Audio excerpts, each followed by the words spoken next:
अस्सलाम वालेकुम। चलते हैं लेक्चर की तरफ। आज हमारा क्वेश्चन है कि नबी वसल्लम पर जादू का असर क्यों हुआ, सर रहमान में दो जन्नत का तस्करा क्यों है और जहन्नुम की खाल कैसे होगी। तो पहले क्वेश्चन का आंसर है कि दो जन्नत का जो तस्करा है उसमें से एक इंसान के लिए है और एक जिन के लिए है। ये बेसिकली डॉक्टर असरार अहमद साहब की राय है। और दूसरा क्वेश्चन देख लेते हैं कि उसमें जहन्नुम की खाल कैसे होगी। तो उसमें नई खाल हमें दी जाएगी।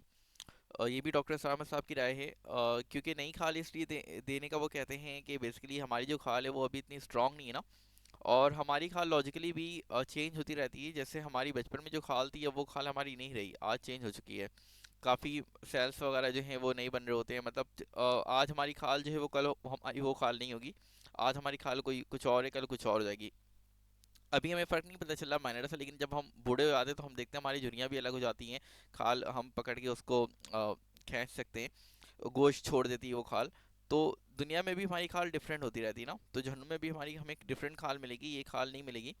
क्योंकि वो जहन्नुम की आग जो ज़्यादा खतरनाक है, क्योंकि दुनिया में तो हम मर जाते हैं, आग नहीं बेर कर सकते तो, लेकिन वहाँ पे तो हमें मौत नहीं आएगी। तो इसलिए वहाँ डिफरेंट खाल मिलेगी जो कि ज़्यादा ताकतवर, ज़्यादा स्ट्रांग होगी, जो कि जहन्नुम की आग के लिए ख़ास बनाई जाएगी। क्योंकि वो जहन्नुम की आग इतनी खतरनाक होगी कि वो डायरेक्ट दिल तक पहुँचती ना। तो वो इसलिए वहाँ न्यू खाल मिलेगी जो कि ज़्यादा ताकतवर, ज़्यादा स्ट्रांग होगी, जो जहन्नुम की खाल को और जो जहन्नुम की आग को बेर करे। अच्छा, तीसरे क्वेश्चन को देखते हैं कि नबी वसल्लम पे जादू का असर क्यों हुआ। बेसिकली उसकी भी हिकमत थी ना कि अल्लाह ताला को साबित करना कि था नबी वसल्लम जादूगर नहीं है। कुफार मक्का उन्हें जादूगर कहा करते थे, तो जादूगर पे जादू का असर नहीं होता। तो इसलिए उन पे जादू का असर हुआ था कि ये साबित हो जाए कि वो जादूगर नहीं है। क्योंकि अगर वो जादूगर होते तो उन पे जादू का असर नहीं होता।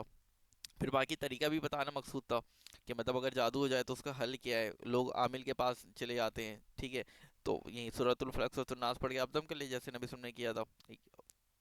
तो ये तरीका ही बताना था कि जादू का इलाज क्या है। तो दो दो हिकमतें थी, एक तो ये कि नबी वसल्लम जादूगर नहीं है ये साबित करना था, और दूसरा जादू हो जाए तो उसका तरीका इलाज भी बताना था। अगर लेक्चर अच्छा लगा तो इसे लाइक कर दें, कमेंट में बता दें कोई आपके मजीद क्वेश्चंस हैं तो चैनल को सब्सक्राइब कर दें ताकि मजीद इस तरह की वीडियोस आप हासिल कर सकें। और फ्रेंड्स एंड फैमिली के साथ भी शेयर कर दें, क्योंकि नॉलेज इनक्रीज होती है शेयर करने से। और रमज़ान के महीने में एक नेकी का अजर 70 गुना बढ़ जाता है, तो खुद भी नेकी कमाएं और मुझे भी नेकी कमाने का मौका दें इस लेक्चर को ज़्यादा लोगों के साथ शेयर करके। अल्लाह हाफिज़।